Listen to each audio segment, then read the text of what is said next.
Hey guys, wanted to do another quick video like one I did a little while back with the PS1 titles, except for this time I want to focus on Genesis stuff. I'm sorry, I'm kind of thinking PlayStation 2 because I wanted to do PlayStation 2, but then I decided I didn't want to make it look like the only thing I collect are PlayStation games. I do actually want to do one for PS2 and probably PS3 and PS4 down the line. But for now, I kind of want to mix things up a little bit. I want to keep it a little bit more old school, so I'm going to do the Sega Genesis stuff. And I own quite a few Sega Genesis games, so I'm just going to kind of get right into this. If you've seen any of the videos that I've done before, you know that I kind of just really on the spot about it. So I'm going to start things off right here with the only import Genesis title that I have. Again, my wonderful lighting on here. I'm going to apologize for all the shine off of this. So I picked this up at a local store 4 years ago, maybe, and I only paid about $20 for it. If you're gonna try and pick this one up, I really recommend only doing it if you really like import games. I was really struck by the artwork, and I like the design of the Japanese Genesis carts.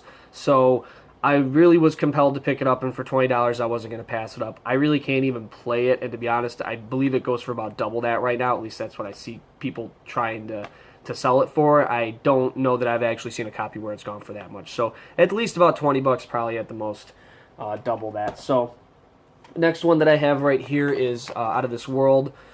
This is an amazing game. If you ever get a chance to pick this one up, I recommend playing it. If you've ever played like Flashback or any of the cinematic platformers like Heart of Darkness, which I think I covered very briefly in the PS1 video that I did. I really like cinematic platformers. This one is probably a little bit easier, and I use that like very loosely because these just are not easy games anyway. They require a lot of memorization and repetition, but it'll run you probably about $25 if you're a big fan of like old school retro cinematic platformers. Again, it's a pretty good one to go with as well. So another one that I got right here is Cool Spot. Probably one of the only games, well, I actually take that back, I think I actually have a couple other, but it is one of the few games that I own that is a pure product placement game, and it's probably honestly the best example I could think of a product placement game. This one's not going to run you a lot. You could probably pick this up for about 10 bucks. I got it complete in box with everything to go along with it for about that much, and it still goes for that much. So, and I guess I should probably address that real quick here. I know these videos have a tendency to really kind of lose their usefulness after a while because prices fluctuate and change a lot. So in my description, I usually try and put links to eBay, where I'm pretty sure it's just going to auto-refresh everything. So it's probably not going to reflect a lot of the prices that I say in this. However, I'm fairly confident that as far as the Sega Genesis goes, I haven't really ever seen their prices just like skyrocket. Usually it's a gradual increase. So I'm pretty sure that what I'm saying for the most part in this video is probably going to stand for a good while with some of these titles. I don't really have too many high-end Genesis stuff, as again my reason for doing this is to give ideas of how to have a Genesis collection that's a little bit more all-encompassing. I don't like to just have all like not expensive stuff and all like expensive stuff. I like to just have good games, and I like a balance of like good games that I could put some decent money down on, and maybe I could resell someday and buy some other games.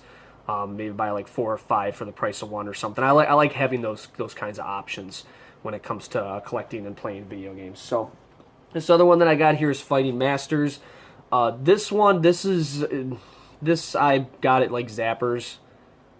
I don't even know if anybody's gonna know what Zappers is. It was like Blockbuster. It came out probably, oh god, 2 decades ago at this point, and this was in a bargain bin there for like $5. And I wish I had the one that comes with, I don't even have the manual for it. I wish I had the one that came with the, it had like trading cards and stuff, I guess. And a lot of these you could find this game going for like around 30 or 40 bucks if you're looking for it with the cards. If not, you're probably going to get it for maybe like a little bit more than what I had paid for it back then. It's probably like a $10 game. But for $10 worth of fighting, it's not a bad option. This other one here, Mutant League Football. This is probably one of the most recent additions to my Sega Genesis collection here. I paid more for this than it's worth because I honestly really just wanted the game. When I had a Sega channel growing up, this was one of the games I played the most on it. I really enjoyed it, especially the fact that it actually let you attack the referees, and that was probably a lot more fun than it should be. But I really, honestly recommend this game to anybody that has a working Sega Genesis. You will have a lot of fun with it. It'll be one of the best sports games you play. To me, it's right up there with like NBA Jam and NFL Blitz and NBA Street and all those games. So definitely pick this one up if you could find it. Probably $30. $30 for a good copy. I paid more than that, more than I want to say for this one. But I got it. I got it with the manual, and I got it with the game in pretty good condition as well. So if you can get it for about $30, I recommend it. Another one that I got that I just couldn't avoid picking up because the condition. This came from a collector's. This came from a collector. I mean, I'm still just in awe. I remember when he dumped off a bunch of his games at this video store. You could tell because they were just all in just this beautiful condition. I almost actually thought this was fake for the longest time because even the manual and everything is just perfect. But this person really took care of his games, and I had to get it. Again, I've said before, I'm not even an RPG person, but I had to get this because I will probably play this one day, and I just love being able to preserve things like this and take care of a game like this. And it'll cost about the same as Mutant League Football did. Again, a real solid recommendation for anybody. I've personally not played this Phantasy Star. I've tried a couple of the other ones, again, thanks to the Sega channel. I do have an interest in wanting to try them, but again, I'm not a big RPG person. I just don't have that kind of time. If I'm going to invest time in any RPGs, I'm going to do action RPGs and tactical RPGs, because I could pick that up and play it real quick, and I could put it down. These games require a lot more effort and a lot more attention. I just don't have all the time. But a good game that I will recommend for anybody that is really into RPGs, just based off of what I've heard about it. So, Pit Fighter, not much I'm going to say here. It's Pit Fighter. It's notorious. I picked it up because I could for I don't even think I paid $10 for this game, and it's probably worth about that much. So, it's Pit Fighter. Rocket Knight Adventures. This is a game that does kind of continue to go up in price. I think I had gotten it a few years back, and I probably purchased it for about $20. Now it's going for close to $40. I've seen it go a little bit over $40. It's a platformer game, not unlike Sonic and pretty much every other mascot platformer that came around. I got it complete in box here. I would recommend, if you could find this, snag this up while you can, because it probably will start going up in price. And if you really just want to play it buy it, just to play it, this is going to be your best. This is going to be your best time to do that. So I definitely recommend this game. This is a really, really great game right here. I don't play it enough, unfortunately. Sonic the Hedgehog. Got a complete in box, not in the best of condition. I really wanted to get the one that didn't say not for resale, but unfortunately I have the one that says not for resale. I'm a massive Sonic fan. Again, I don't really think anything can be seen all that well in here, but I have a lot of old school Sonic stuff floating around my apartment here. So I definitely recommend this for anybody who is... You need this to be one of those games that you have. It took me way too long to get this, having a Genesis collection and trying to be a serious collector. I should have had this one a lot sooner, but I really only acquired it in about the last year, and I'm glad it's finally in my collection. This one, on the other hand, is the opposite story from that one, and this is probably one of the first video games I actually ever owned, period. And it was the first one I owned for the Sega Genesis, so I've had this one in my possession now for probably almost since Sonic's been around at this point. Definitely since the game has been released, it's been in my possession. Wish I could say I had the whole thing. I don't, and it's a bit more used condition than I would like, but probably running about the same as the other Sonic game. You can get these ones easily for anywhere between $5 to $10, depending on the kind of condition you're looking for it in, and you can't ever go wrong with the Sonic game as far as I'm concerned, especially if you're a big Sega person to begin with. Street Fighter, not my favorite Street Fighter game, not gonna lie, but I got this one a handful of years back for probably about $8. I think maybe it goes for about 10 more than that now. You could probably get it for a bit less than that. Actually, might even honestly still go for about $8. I have it. I actually don't have the manual for it, but it's in the actual card itself. Is in pretty good condition. But I definitely recommend, if you like Street Fighter and you want what is considered to be at least one of the better ones, this one, to my knowledge, Special Championship Edition is is one of the more regarded ones. So definitely not a bad pickup either. Another one of those games that I got that was in really good condition, almost so good that, again, I thought I was getting ripped off somehow, but I did a little bit of research onto it. Thankfully, I'm not.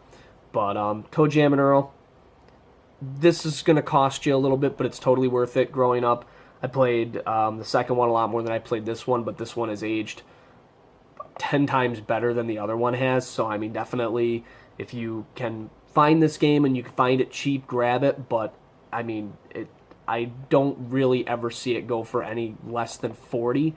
In really good condition like this, it's going to cost you closer to 50. That was about what I paid for it. So, definitely, I love this game. And, again, I have it in really, really good condition on it.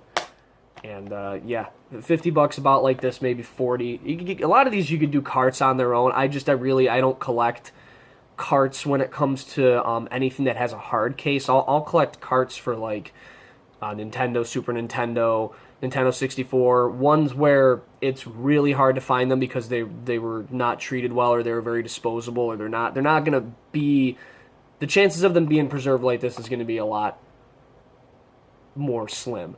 So I definitely, I really only collect Genesis. I have a couple, which now that I think about it, I didn't bring them over here. But I do have a couple that are just the carts. I got James Pond and I got Bubsy. I don't want to grab them, so I'll just mention them real quick here. James Pond, like a $5 game. Bubsy, maybe like a $10 game. I personally have always liked Bubsy. I know Bubsy gets a lot of crap, and a lot of people poke fun at Bubsy 3D. I really don't.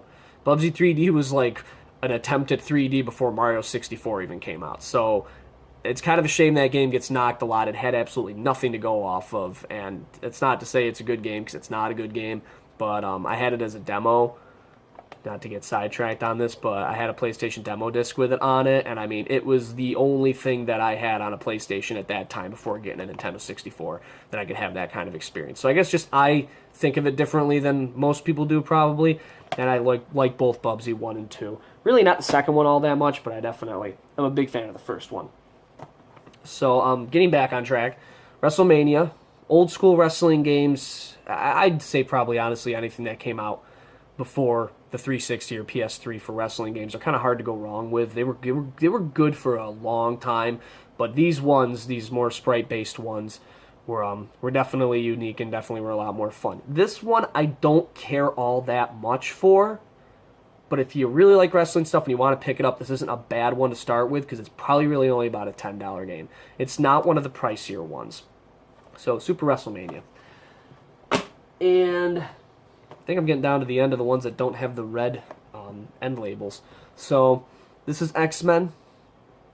I liked the X-Men arcade game, and I think, a little bit of the second X-Men, but this was the first one that I played at home that I really enjoyed, and I recommend anybody else that can find this. It's kind of like a platforming beat 'em up kind of game or whatnot, but it's fun because it gives you the option to play as multiple characters. Not something done all that common back for the Genesis.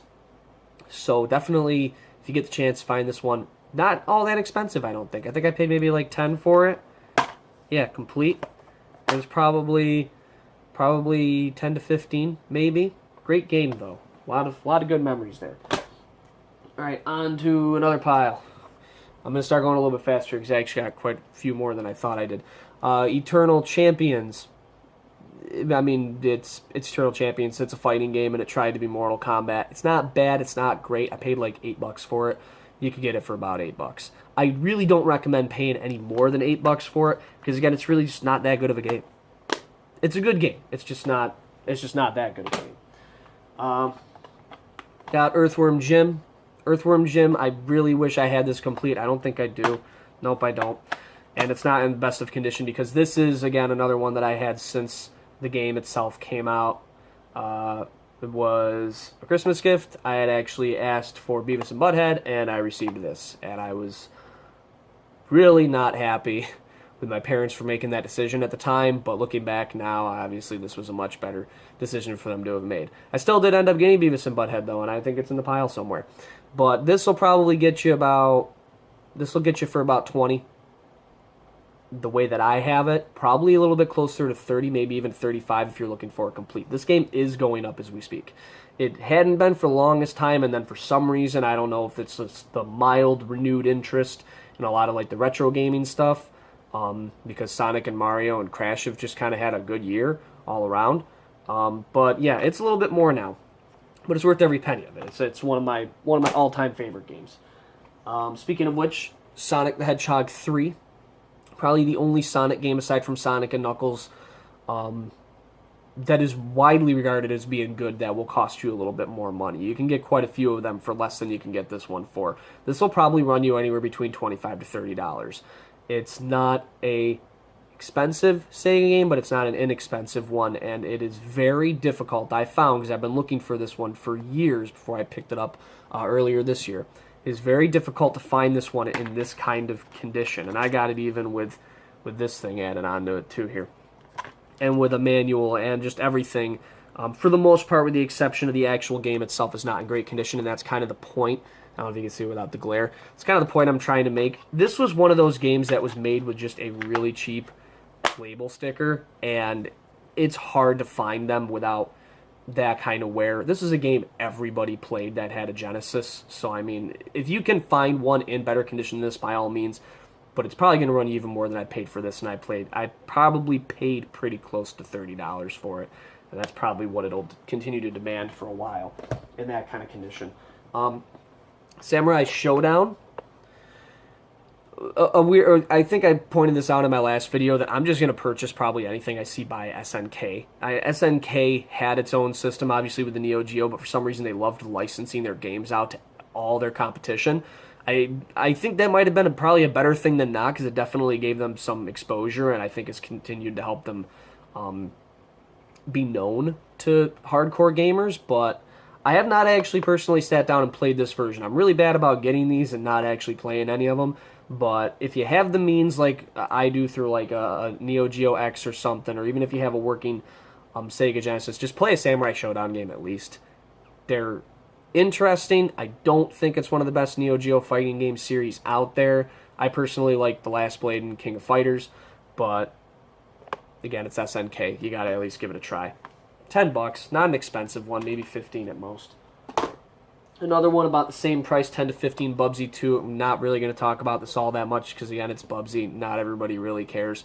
It's not as good as the first, and a lot of people will even debate the quality of that one. So, 10 to 15 bucks.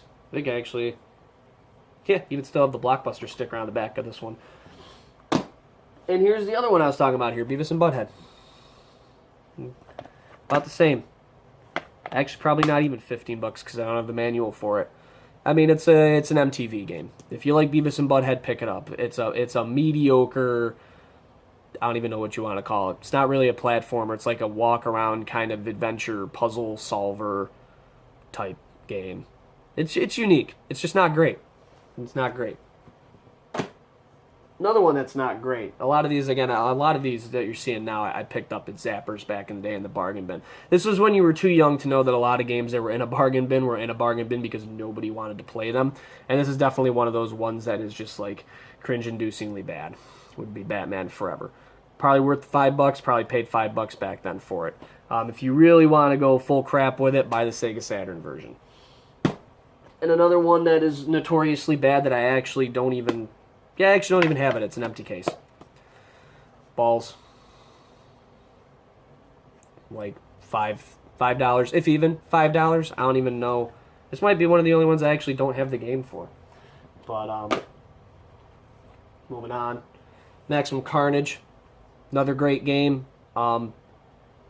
I have this one because, just again, I've always had a Sega Genesis. I actually owned for the first time in my life a Super Nintendo this year. So I always grew up wanting one, and I just never bought one. And then as more systems came out, I got less and less interested in it. So I played at a friend's house the SNES version of this one. I actually prefer the SNES version of this one. But if you can find the Genesis one, you want to play it on the Genesis, it's just slightly lower quality, especially when it comes to the music. Probably $15, maybe 20. Might be a little bit more now because comic stuff is kind of more expensive. I haven't looked it up in a while, but I'd be very surprised if this game's going to run you more than $20, complete in box. This is one of my all-time favorite Sega Genesis games right here. Castlevania Bloodlines. I waited a very long time to grab this specific version of it because they re-released it with the soft box too, and I think there's another one that's like a hard cardboard box one too, but I wanted the clamshell one, and this one has its ups and downs. I got it with the manual, I got it with the poster that came with it. I have it with pretty much everything. Only downside is that I don't know if it can be seen on there, but it is a tad bit sun washed because somebody must have kept it a little bit too close to a window. You're really not going to notice it unless you're like really looking at the back part of it. But this particular version of this game is going to run you over $100. I got lucky and I paid less than that at the time for it, and it shot way up. This is one of those ones that continues to go up. If you want to get it and you just want to play it, look for the reissued, I don't even know what you want to call it, cardboard version that's not like a hard cardboard. It's like the ones that Comic Zone and Rystar came in. 50 or 60 bucks maybe for that one. This one, double that easily. I've seen this, no joke, I've seen this go for 180 bucks. I don't think it's worth 180 bucks, and I do not recommend spending 180 bucks on it. But if you can get it for around 100 or a little bit less, or maybe even like 80 bucks, I say you've got yourself a pretty good deal on this game. Because it's definitely one of the best games for the Genesis, and I don't think many people will argue that. The exact opposite, Revolution X, is not one of the best games for the Sega Genesis. Another Zappers purchase.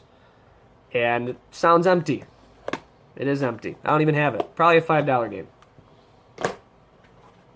And sports game, NCAA Final Four, probably one of the worst sports games I've ever played. I don't recommend picking this up.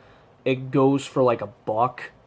I think a year ago, for some bizarre reason, somebody must have been completing a collection. I saw it go for like $12, and I'm still blown away by the fact that somebody actually paid like 12 times what this game is going for. And it's just... You might even want to look up videos for it just to see how bad it is. I mean, it's just a bad game. This is a bad-looking game, and it's not a fun game. And I was very easy to please with video games as a kid. So if I wasn't enjoying it, it was pretty bad. So, Mortal Kombat 3. I'm not going to cover this. This had actually just been covered in the video that I did yesterday. So if you want to go check that out, I talk about it in that one. But I didn't talk about Mortal Kombat, the original one. I took some liberties with purchasing this one. I knew the manual was in bad condition and the people wrote in it, but honestly, this is kind of one of those games just everybody wrote on the manuals because you had to know the fatalities and the moves and the codes and all that. So, $10 and totally worth it. I recommend this one really being in everybody's collection. Kind of trying to get down to the end here so I don't make this video take too much longer here. Toe Jam and Earl. I actually don't have this game. This is another one of those ones I have that's empty. I kept meaning to rebuy it, and I actually wanted to rebuy it at the retro gaming convention, but I couldn't for the life of me find somebody just selling a cartridge of it for like $10 because this game goes for like 30. So I'm probably going to be sitting on an empty box for a good long while. I mean, that is what that is. I will someday eventually get this one back, but I've had the box at least since I was a kid. And then we got Teenage Mutant Ninja Turtles Tournament Fighters, the best version in my opinion. This came out for the SNES and the NES.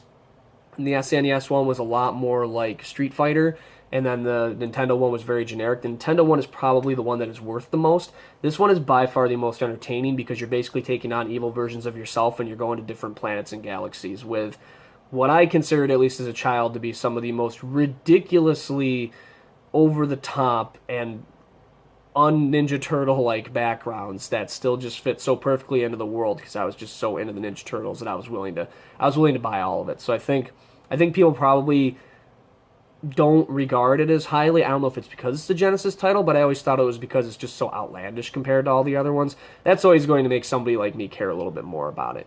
Usually, I'm like a big source material type person when it comes to things like this, or even like movies probably more than anything else, but I'm willing to be forgiving with something like this because the creativity is just there.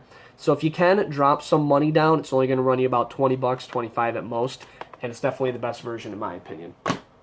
And getting down to the bottom here, we got Taz Escape from Mars, another Sega Channel one that I played. $10. $10 if you want to buy this one. And yeah, it's like a generic platformer type licensed game. It's not. Cool Spot's better. We got Super Street Fighter 2, the new challengers. This is actually probably in my top 5 of favorite Street Fighter games. I definitely like this one way more than I like probably just about every other Street Fighter game, with the exception of maybe Street Fighter Alpha 3, and I am one of those people that really does like Street Fighter 3 Third Strike. But this one is definitely right up there, and it's not expensive either. You could probably get this one for $15. I think I paid just under $20 for it, and it's in pretty good condition. Minus the manuals, kind of a little bit tattered, but all around, not too bad. And Sonic Spinball, $5. Don't have it with the manual. I've had it for forever. We got a couple more. Royal Rumble, and we're gonna end this with Wild Quest. This one right here, for some strange reason, my local store seems to think they could try and get me for $30 on it. It's really only like a $15 game. Don't pay more than that for it. And then Wild Quest here is probably about the same. Actually, I think it might have gone up a little bit more recently, but I don't have the manual, so my version wouldn't be worth that much. If you want to get it complete, I think it actually has gone up a little bit more, and I don't know the reason why. Probably because there's a weird fascination with some licensed properties.